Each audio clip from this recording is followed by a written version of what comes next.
9월 13일 목요일 앉은자리 새벽 기도회를 시작합니다.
오늘 우리에게 주신 하나님의 말씀은 로마서 7장 1절에서 13절까지입니다. 형제들아, 내가 법 아는 자들에게 말하노니 너희는 그 법이 사람이 살 동안만 그를 주관하는 줄 알지 못하느냐. 남편 있는 여인이 그 남편 생전에는 법으로 그에게 매인바 되나 만일 그 남편이 죽으면 남편의 법에서 벗어나느니라.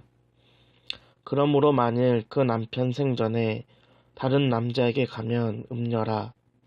그러나 만일 남편이 죽으면 그 법에서 자유롭게 되나니 다른 남자에게 갈지라도 음녀가 되지 아니하느니라.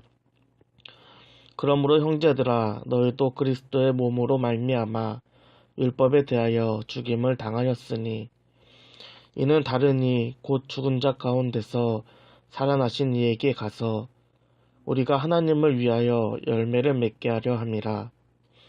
우리가 육신에 있을 때에는 율법으로 말미암는 죄의 정욕이 우리 지체 중에서 역사하여 우리로 사망을 위하여 열매를 맺게 하였더니 이제는 우리가 얽매였던 것에 대하여 죽었으므로 율법에서 벗어났으니 이러므로 우리가 영의 새로운 것으로 섬길 것이요 율법 조문의 묵은 것으로 아니할지니라. 그런즉 우리가 무슨 말을 하리요? 율법이 죄냐? 그럴 수 없느니라.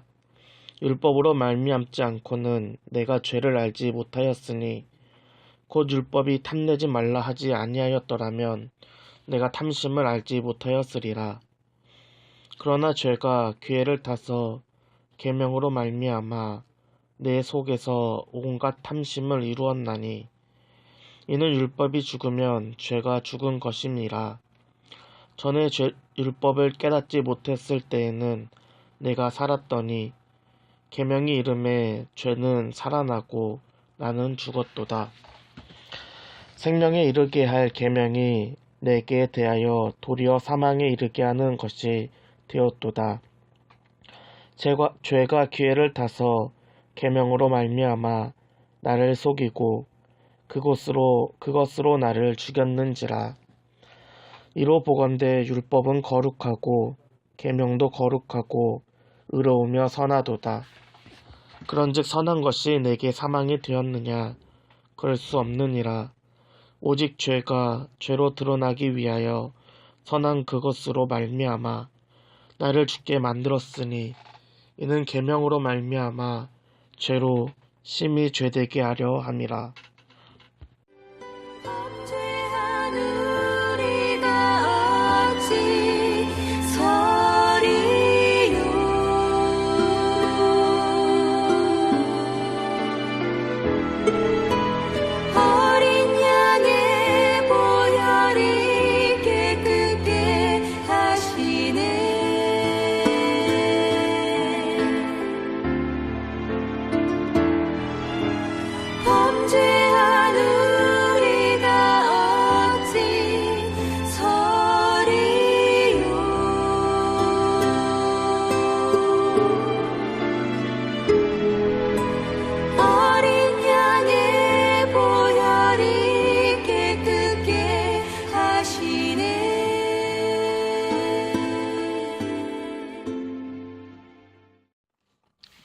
바울은 법에 익숙하고 잘 알고 있었던 로마 교회에게 율법을 법으로 비유해서 설명합니다.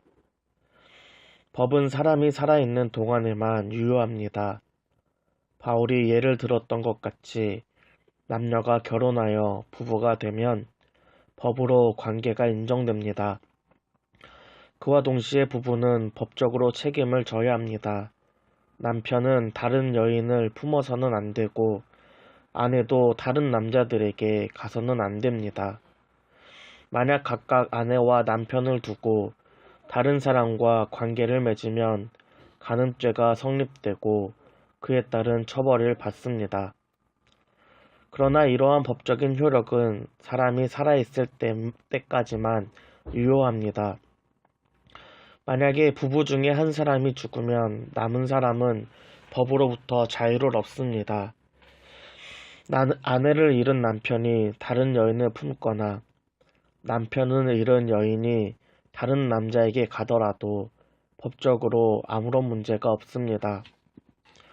법이 죽음 이후까지 책임지지 못하기 때문입니다. 율법도 마찬가지입니다. 예수 그리스도와 함께 죽음으로 말미암아 우리는 율법에 대하여 죽임을 당하였습니다.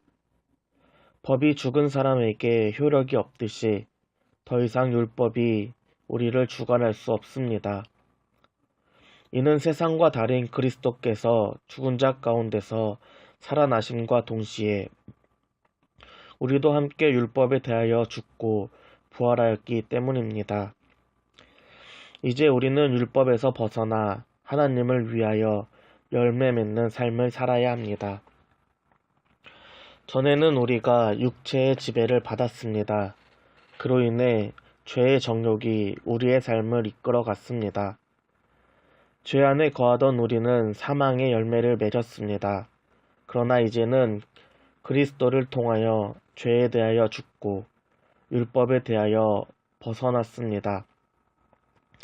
그렇기 때문에 우리의 삶은 과거와 같이 죄의 정욕에 이끌리지 않습니다.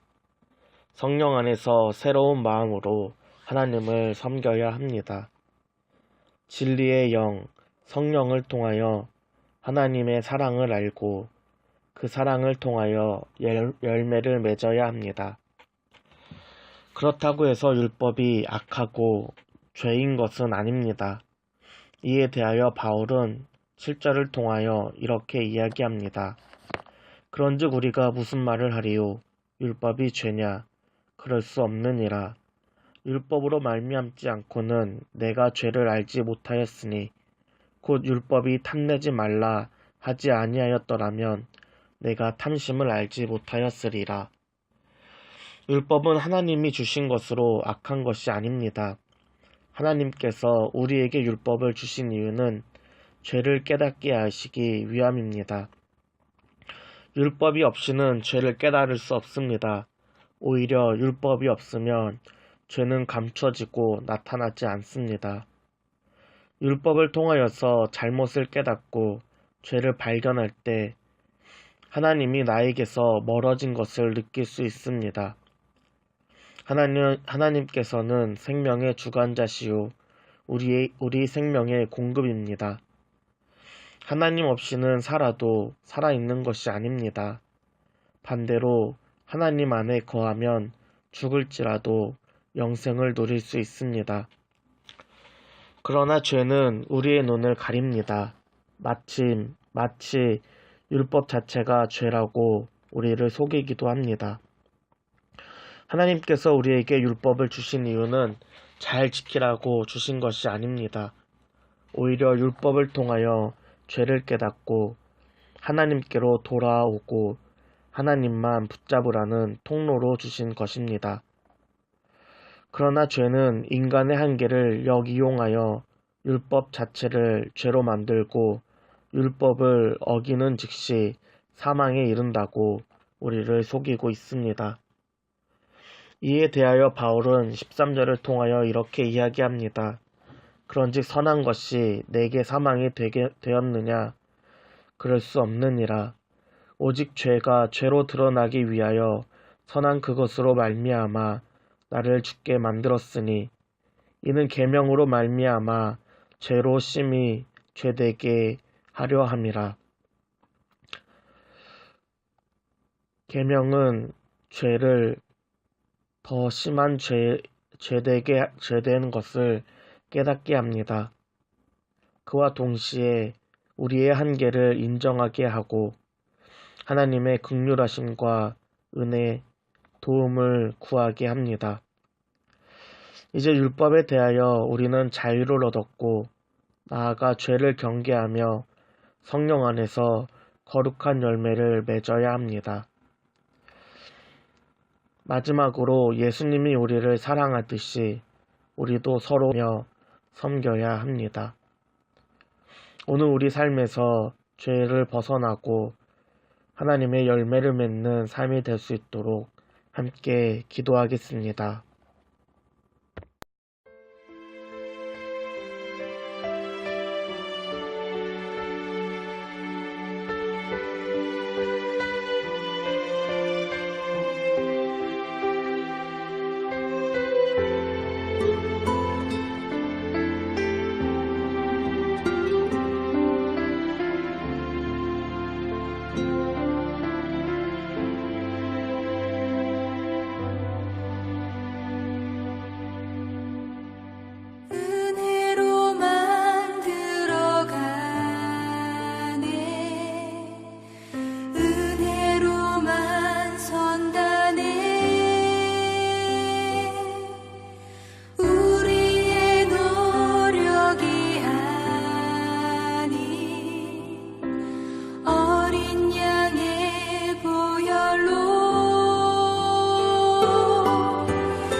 주